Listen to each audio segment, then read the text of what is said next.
No ale ja som popravde trošku z toho vydesený, že celá tá nahrávka, všetko to je hotové, ono to má retro nádych, má to normálne, že koncovky, vibráto a vlastne to je celé iba počítač. To je pravda, no. Mm.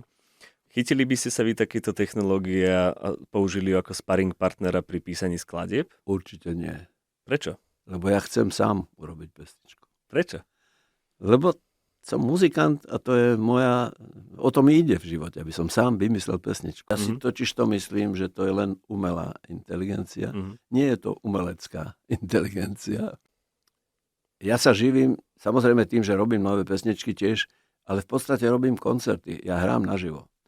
A táto poloha, že sa človek, muzikant, postaví pred publikum a spieva, oni ho počúvajú a tlieskajú, alebo netlieskajú a reagujú a on zase spieva, tak ďalej, alebo hrá na flaute, to jedno. Tá je neopakovateľná a jedinečná. Žiaden internet toto nenahradí. To je úplne unikátne.